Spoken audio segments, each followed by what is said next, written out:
大年初五迎财神，帮老婆叠衣服时，一条蕾丝红内裤扎眼。老婆平日里最看不惯那些矫揉造作的东西，内裤只穿纯棉平角的。今年是她本命年，我说给她买红内裤，她死活不要。可现在这条只有巴掌大、带着镂空的女士红色三角裤正大喇喇地混在她的衣服堆里。我拿着那条内裤走到她面前，这挺潮啊，还是蕾丝边的。她脸长成猪肝色，一把夺过塞到身后。这是队里搞真心话大冒险，输了罚的，那是同事的情谊。我冷笑一声，没拆穿他。什么同事需要穿成这样去值夜班？这种玩法也就刚毕业的小男生想得出来。我转身拿出手机，给他单位发去匿名邮件，举报苏队长生活作风问题，潜规则难下属。想玩刺激的，就看你是否能承受这个代价。夜晚，举报邮件已送达。我按灭手机，放在床头柜上。身旁的苏婉睡得很沉，就在半小时前，她还死死攥着红内裤，急赤白脸的跟我解释什么是那该死的胜负欲。以前她说女人搞那些花里胡哨的蕾丝，变态才干得出来。现在那条内裤就被她塞在枕头底下。我起身，赤脚走到那堆衣服旁，拿起她的外套，领口处有几根栗色头发，微卷的短发。我是黑色短碎发，再伸手探进她的裤兜，摸到一张皱巴巴的小票。便利店的购物单，时间是今晚8点半。购买物品：一盒草莓味口香糖，一盒超薄001。苏婉今晚8点半跟我说，在蹲点抓捕嫌疑人，手机要静音。蹲点蹲到了便利店，还要用安全套来庆祝抓捕成功。我回到床边，苏婉翻了个身，嘟囔了一句梦话：别闹，听话。语气温柔的，甚至带着宠溺。我看着她那张棱角分明的脸，胃里一阵翻腾，一夜难眠。天刚蒙蒙亮，苏婉醒了。老公，这么早就醒了？她凑过来想亲我，我偏头躲开，起身去衣柜拿衣服。怎么了？还为昨晚那内裤的事儿生气呢？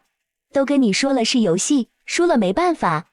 我背对着她换衣服，语气平淡，没生气。今天初六，我去趟你队里，给弟兄们送点饺子。苏婉正在穿裤子的动作一顿。别去了吧，队里乱糟糟的。以前不是常去吗？怎么，现在队里有见不得人的东西？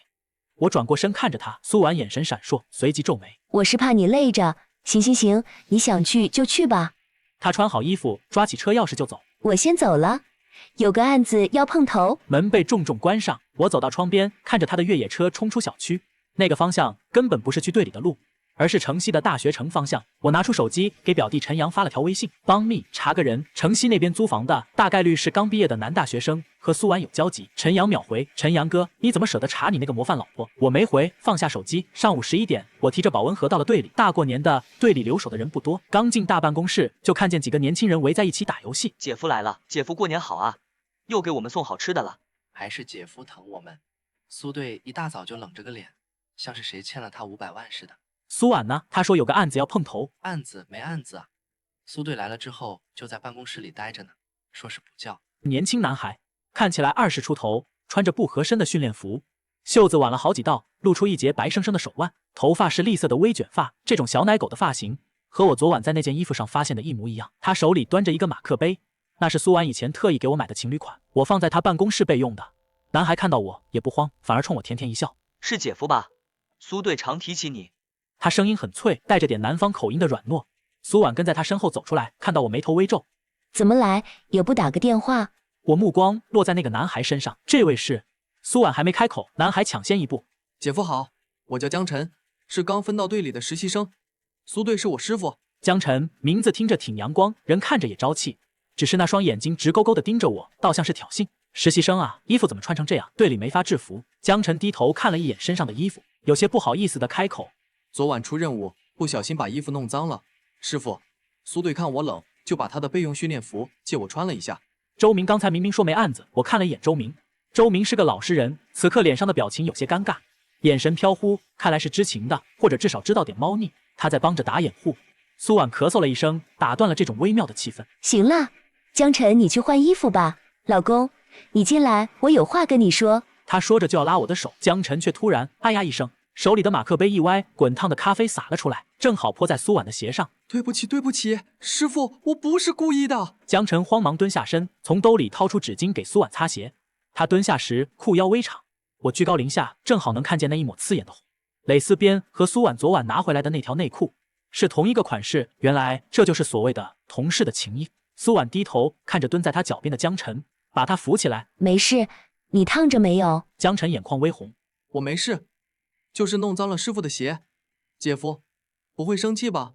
我站在原地看着这一幕师徒情深的戏码，突然有些恶心。不生气，我看着苏婉，嘴角勾起一抹笑，毕竟是真心话大冒险输了的惩罚，我都理解。苏婉的脸色僵住，办公室里的气氛降至冰点。周明这种老油条立马察觉不对，打着哈哈招呼其他人：“那什么，饺子趁热吃，姐夫包的饺子最香了，大家都过来分分。”一群人呼啦啦围上去，把我和苏婉这边的尴尬隔绝在外。苏婉语气有些生硬：“去洗手。”江晨看了我一眼，然后乖巧的点头，转身去了洗手间。苏婉一把拽住我的手腕，拖进他的办公室，反手锁上门。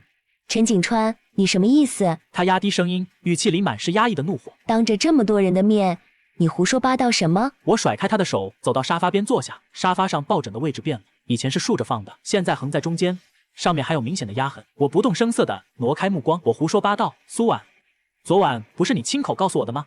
队里玩真心话大冒险，你输了，才带回来那条内裤。苏婉噎了一下，她显然没想到我会拿昨晚的谎话来堵她。那是私底下的事，你在队里提这个干什么？让江晨听见了怎么想？他还在乎怎么想吗？我抬眼看他，或者说他在乎的不是怎么想，而是你怎么做。苏婉双手叉腰，在办公室里来回踱步。老公，我知道 you 看见那内裤心里不舒服，但我发誓那真是个误会。江晨那孩子刚毕业，家里条件不好，性子单纯，有时候做事没分寸，你别跟他一般见识。单纯到穿蕾丝情趣内裤，在有夫之妇面前蹲下擦鞋，单纯到用别人的杯子还要故意露出小心机。苏婉，你是不是觉得我傻？我站起身走到他办公桌前，桌上摆着我们的合照，却被一个文件框挡住。你是队长，侦查反侦查那一套你比我熟，但我也是男人，男人的直觉有时候比证据更准。苏婉眉头紧锁，你到底想说什么？你是怀疑我和江晨？陈景川，你也太能联想了吧？他才22岁，比我小10岁，我都能当他姨了。你也知道你都能当他姨了，那你这阿姨当得挺贴心啊，送豆浆油条，借衣服穿，连杯子都共享。苏婉脸色一变，眼神变得锐利。你怎么知道豆浆油条的事？你跟踪我？我没那闲工夫。我拿出手机，点开一张照片，那是陈阳刚才发给我的。照片里，苏婉的车停在城西某公寓楼下，手里提着早点，正仰头往楼上看。朋友路过拍的。我撒了个谎，怎么这公寓楼里住着小情人？苏婉抢过我的手机，盯着照片看了几秒，扣在桌上。陈景川，你别太过分了，江晨就是住那儿，他早上发烧了，我去看看他，顺便带点吃的，这也有错？我像是听到笑话。苏队长真是菩萨心肠，连蕾丝内裤都买同款。够了！苏婉猛拍桌子，你有完没完？我都解释了，那是游戏。你怎么就揪着不放？你就不能像以前一样懂点事吗？门外传来敲门声，江晨的声音怯生生的响起。师傅，大家都在等你吃饺子呢，姐夫也在里面吗？苏婉脸上的怒气消散了一半，在外面给我留点面子，其他我们回家再说。说完，他转身去开门。江晨已经换回了自己的衣服，一件宽松的白色毛衣，阳光又帅气。看到苏婉出来，他立刻凑上去拉住苏婉的袖口。师傅，你别生气，都是我不好，惹姐夫不高兴了。苏婉低头看他，语气温柔，不关你的事，走去吃饺子。两人并肩走出去，背影看起来竟然有些般配。从队里回来后，苏婉倒头就睡。我想看他的手机，他就像防贼一样防着我。你看什么？不仅跟踪，现在还想查岗。陈景川，你是不是更年期提前了？他把手机压在枕头下，背对着我。我没说话，只是看着他的后背。以前只要我一翻身，他就会下意识地搂住我。现在我们中间隔着一条楚河汉界。以前每一次吵架一样，只要我给他个台阶，做顿好吃的或者服个软，这事儿就算过去了。但这次我不想翻篇了。1周后是苏婉升职的庆功宴，也是我们的结婚纪念日，双喜临门。按照惯例，他会带我出席。下午3点，我还在公司上班。苏婉发来微信：今晚队里聚餐，庆祝我生父之队，你也来吧。我回了一个字：好。下班后，我去商场买了一套新西装，深灰色的剪裁搭配银色领带，很显气质，也很显稳重。这是苏婉最喜欢的风格，端庄大气。到了饭店包厢，人已经到齐了，除了队里的兄弟姐妹，还有几个领导。苏婉坐在主位，意气风发。江晨坐在他旁边，他今天穿了一件白色的衬衫，领口开得很低，外面披着苏婉的西装外套，那种白在满屋子黑灰蓝的衣服堆里格外扎眼。看到我推门进来，苏婉眼里闪过惊艳。老公怎么才来？大家都等你半天了。他示意我坐到那个唯一的空位上，而江晨稳当的坐在他旁边，也就是家属该坐的位置。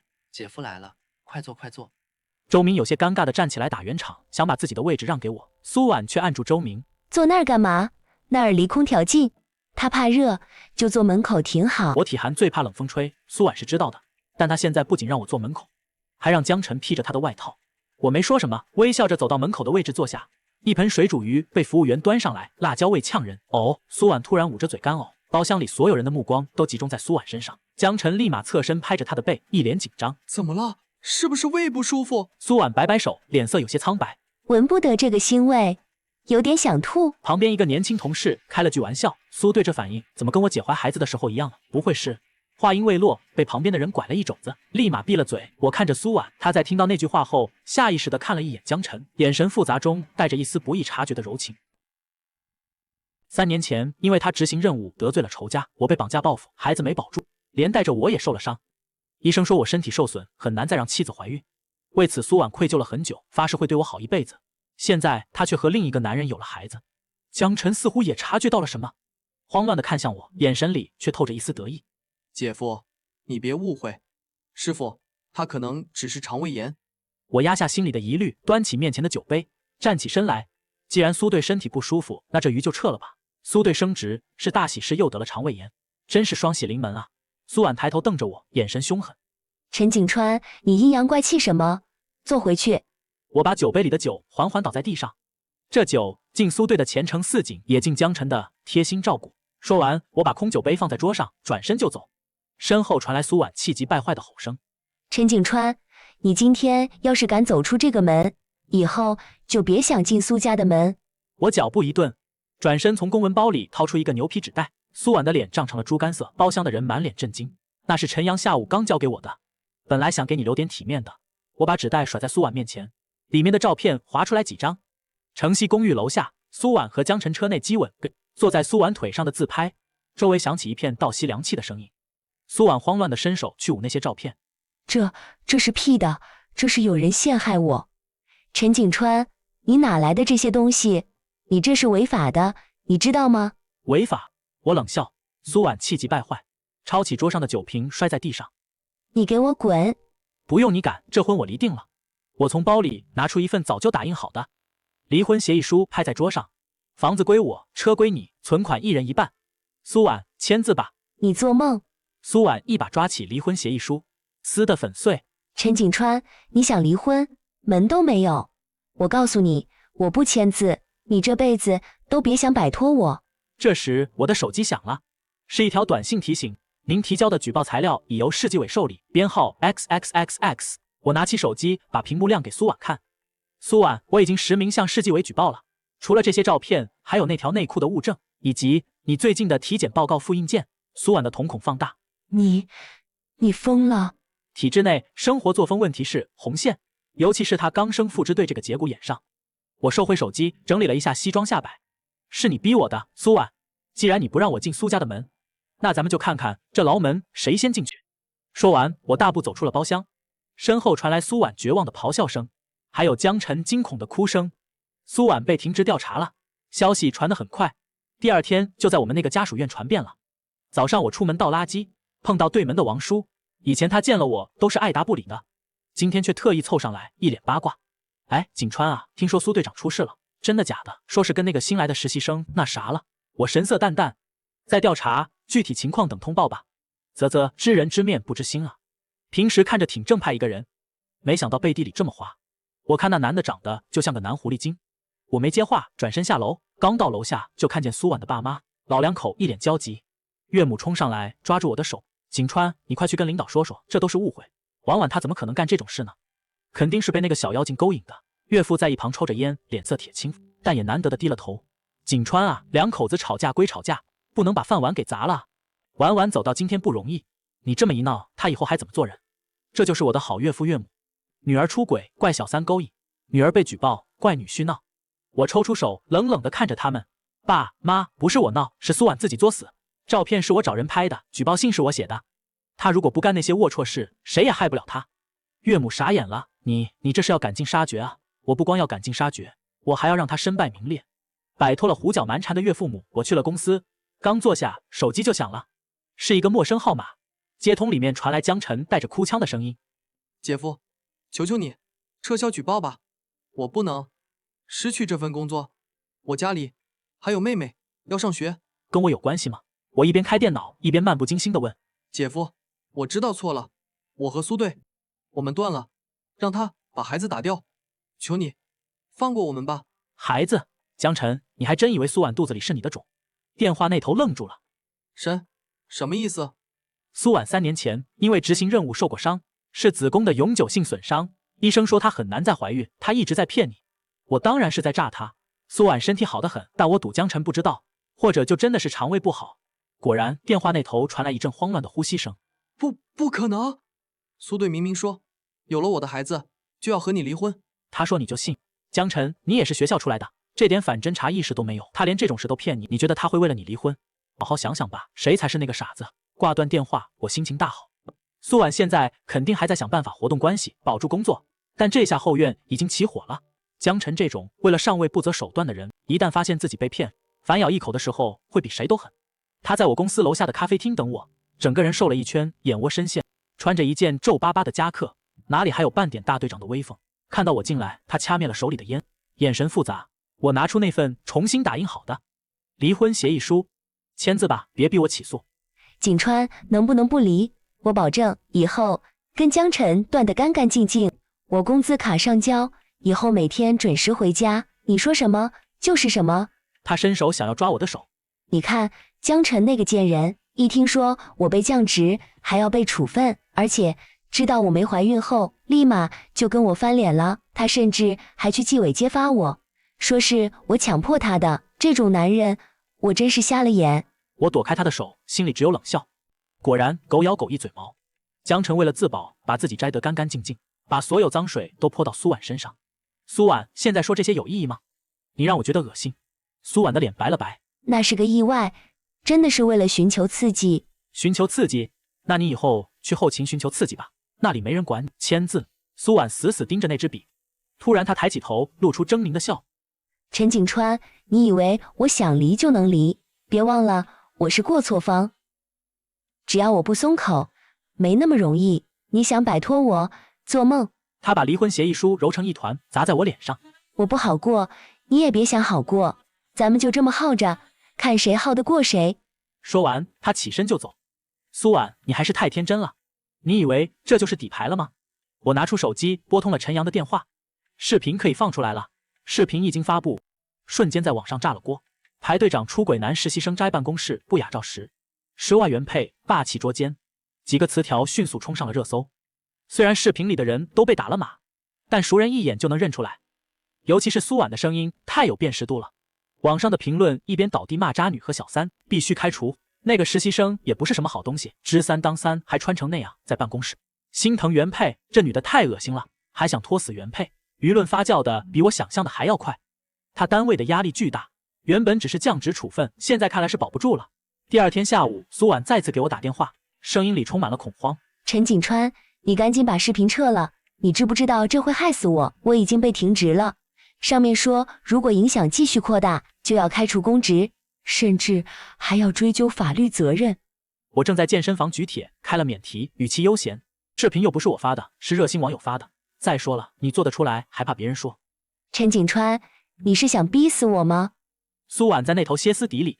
只要你签字离婚，并且公开发声明道歉，我可以考虑让热心网友删帖。道歉？我也要面子的。面子？苏婉，你现在还有面子吗？全网都在看你的红内裤。电话那头沉默了许久，最后传来一声叹息。好，我签，我离。那一刻，我长长舒了口气。就在这时，门铃响了。我走过去看了一眼猫眼，门外站着的人是江晨，他戴着口罩和帽子，把自己裹得严严实实。单位也已经开除了我，这些全都是你害的，你这个毒夫，你有本事出来啊！他一边叫骂着，一边用刀划着防盗门。江晨私闯民宅，持刀行凶，这可是严重的刑事罪。我隔着门大声地喊道：反正我已经全完了，我要拉着你一起垫背。江晨的情绪显然已经崩溃，他本来以为攀上了苏婉就能够从此一步登天，没想到不仅重重摔了下来，还摔得个粉身碎骨。很快，我们辖区的民警来了，带队的正好认识苏婉，看到这一幕也是一脸复杂。江晨被带走时还在尖叫咒骂，我作为受害人去做了笔录，在派出所里碰到了苏婉，他看到被铐着双手的江晨，眼神里没有怜惜，只有厌恶。江晨看到苏婉后拼命挣扎，苏婉，你快点救救我！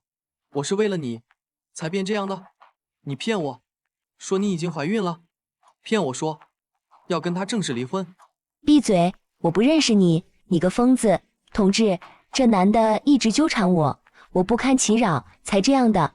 他现在还想伤害我前夫，你们一定要对他严惩。前夫他改口倒是改得挺快。江晨愣住了，难以置信地看着苏婉。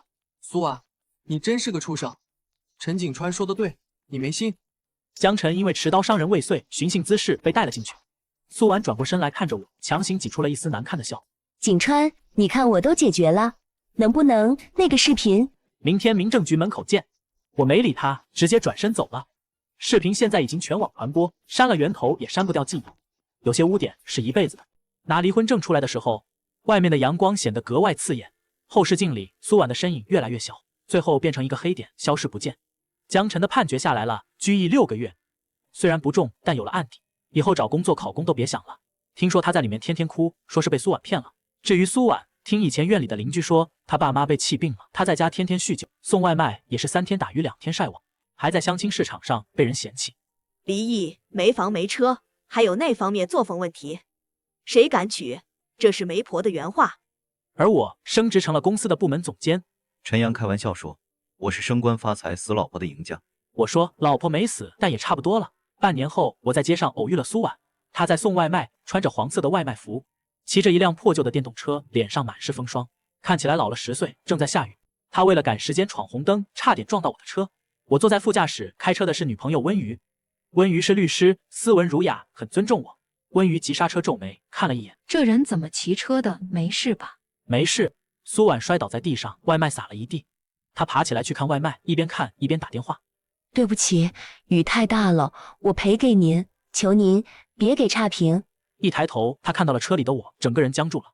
我坐在温暖干燥的车厢里，穿着职业装，我们之间隔着一层玻璃，隔着2个世界。苏婉动了动嘴唇，想喊我的名字，但我移开了目光，对温瑜说：“走吧。”温瑜点点头，发动车子。前方是一路坦途，车子驶过苏婉身边，溅起的泥水沾了她裤腿，她像是毫无察觉。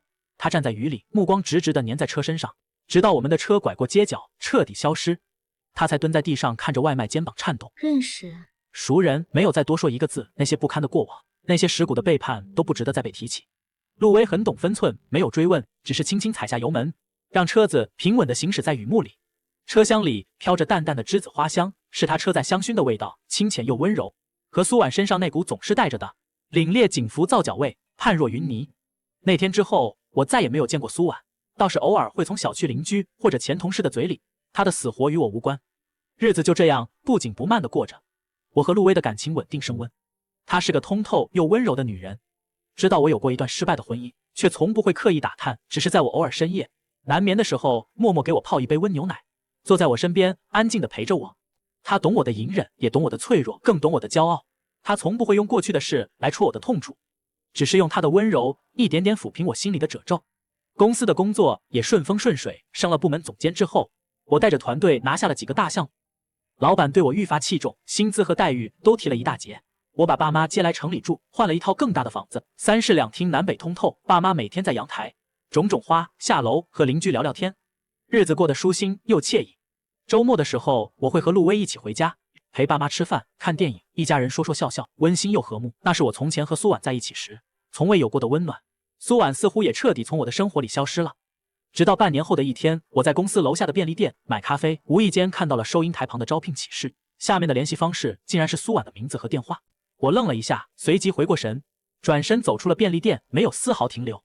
我以为这只是一次偶然的遇见，却没想到没过多久，苏婉竟然主动给我打了电话。话外音：平静。那天我正在开部门会议，手机震动了一下，话外音。看到来电显示的那一刻，我皱了皱眉。话外音直接挂了电话，把号码拉进了黑名单。话外音。可没过多久，他又用陌生号码打了过来。话外音，一遍又一遍，执拗又顽固。话外音。平静。会议结束后，我看着手机里10几个未接来电，终究还是回拨了过去，语气冰冷：有事。电话那头传来苏婉沙哑的声音，带着一丝小心翼翼的讨好：景川，是我知道我不该打扰你，可是我实在走投无路了，你能不能帮帮我？我靠在办公椅上，手指敲着桌面，发出清脆的声响。我为什么要帮你？苏婉噎了一下，声音里带上了哭腔。我妈重病住院了，需要一大笔手术费，我实在凑不够了。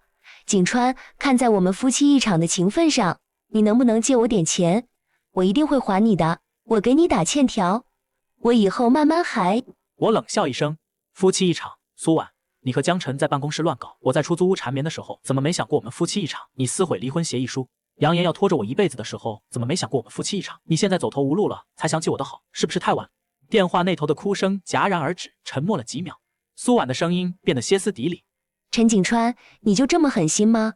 我知道我错了，我已经付出代价了。我现在人不人鬼不鬼的，连份正经工作都找不到。我妈躺在医院里，随时可能没命，你就不能发发善心吗？我的善心早在你把那条蕾丝红内裤藏在枕头底下，在你骗我去蹲点，却和别的男人厮混的时候，就被你磨没了。苏婉，你今天的下场。说完，我直接挂了电话，再次把号码拉黑，顺手把手机调成了静音，眼不见心不烦。我以为这件事就这么过去了，却没想到苏婉竟然找到了我的公司。那天下午，我刚和客户谈完合作，走出会议室，就看到苏婉蹲在公司大厅的角落，头发乱糟糟的，穿着洗得发白的外套，脸上带着疲惫和憔悴。看到我出来，她立马站起身，冲了过来，想要抓住我的手。景川，求你了，帮帮我吧，我妈真的快不行了。周围的同事都投来好奇的目光，指指点点，窃窃私语。我皱着眉甩开她的手，语气冰冷：你闹够了没有？我没闹，我是真的没办法了。苏婉红着眼睛，眼泪掉了下来。陈景川，我知道我对不起你，我给你磕头了，行不行？她说着就要往地上跪，我伸手拦住了她。看着她这副模样，心里没有丝毫同情，只有无尽的厌烦。苏婉，你这是在作践自己，也是在作践我。你以为你这样我就会心软吗？不可能。我不管，你今天不帮我，我就不走了。苏婉耍起了无赖，坐在公司大厅的地上，不肯起来。我就在这里等，等你下班，等你心软，直到你肯帮我为止。我看着他这副破罐破摔的样子，知道和他纠缠下去，只会让事情变得更糟，也会影响公司的形象。我拿出手机给陈阳打了个电话，让他过来一趟，然后走到保安室，跟保安交代了几句，让他们看着苏婉，别让他闹事。陈阳来得很快，开着车停在公司楼下，看到苏婉坐在大厅里，皱了皱眉。哥，这女人怎么阴魂不散的？我淡淡道，他妈重病找我借钱，我没借，他就赖在这里了，你帮我处理一下，别让他在这里影响不好。陈阳点点头，行，交给我。我转身回了办公室，从监控里看到陈阳走到苏婉身边，不知道和他说了些什么。苏婉的情绪变得更加激动，和陈阳吵了起来，最后被陈阳强行拉走了。我看着监控里苏婉挣扎的身影，轻轻叹了口气，不是心软，只是觉得她活成今天这样实在是太可悲了。后来陈阳跟我说，他给了苏婉5000块钱，让她赶紧走，别再来打扰我。苏婉拿着钱哭着说了一堆谢谢，然后就走了。我把5000块钱转给了陈阳，没再多问。我知道这5000块钱对他来说，我不想再和他有任何牵扯，这5000块钱就当是为我们5年的婚姻画一个最后的句号。本以为这件事之后，苏婉终于会彻底消失，却没想到1个月后，我竟然在医院里再次见到了她。那天我陪陆薇去医院做体检，在住院部的走廊里，看到苏婉穿着护工的衣服，推着一个轮椅，轮椅上坐着一个老太太，正是她的妈妈。老太太脸色苍白，精神萎靡，苏婉低着头，小心翼翼地推着轮椅，生怕碰到什么，嘴里还轻声安慰着：妈，慢点走，没事的，医生说你恢复的挺好的。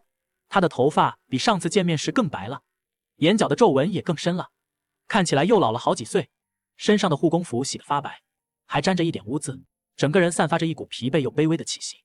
我和她对视了一眼，她的眼神里闪过一丝慌乱和尴尬，连忙低下头，推着轮椅匆匆走开了，像是在躲避什么。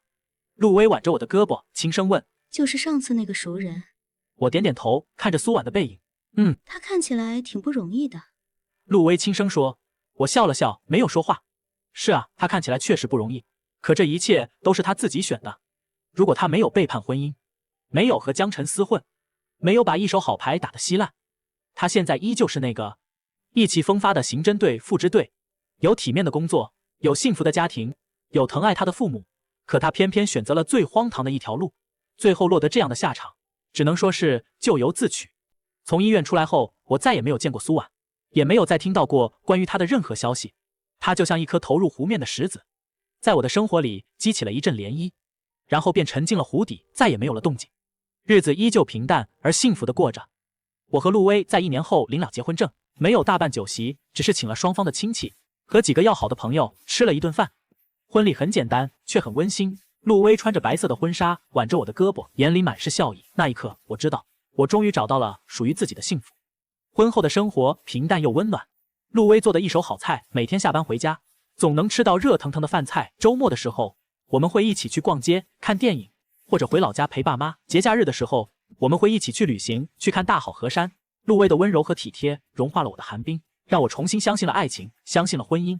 偶尔在夜深人静的时候，我也会想起苏婉，想起我们在一起的5年。那些时光里，有过甜蜜，有过温馨，有过争吵，也有过感动，只是最后都被背叛和欺骗消磨殆尽。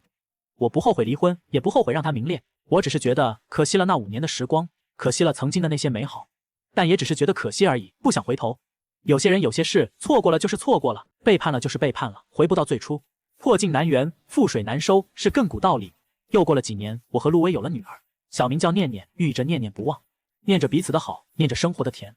女儿的出生让小家更加温馨，爸妈每天围着孙女转，合不拢嘴。再没当年刑侦队长的半分风采，他低着头认真地清扫着垃圾，偶尔风吹乱头发，他随手捋了捋。女儿拉着我的手，好奇地问：爸爸，那个奶奶是谁啊？我蹲下身摸了摸女儿的头，不认识，只是一个陌生人。说完，我牵着妻女的手转身走开，没有回头。是啊，只是个陌生人。那些年少轻狂，那些蚀骨背叛，都已经随着时间消散在岁月里。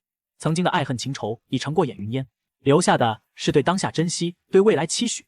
苏婉的人生终究毁在自己手里，而我的人生迎来了自己的彩虹。我牵着爱人，抱着女儿走在阳光里，前路漫漫，皆是坦途，皆是温暖。关于苏婉的一切，只是不堪的过往。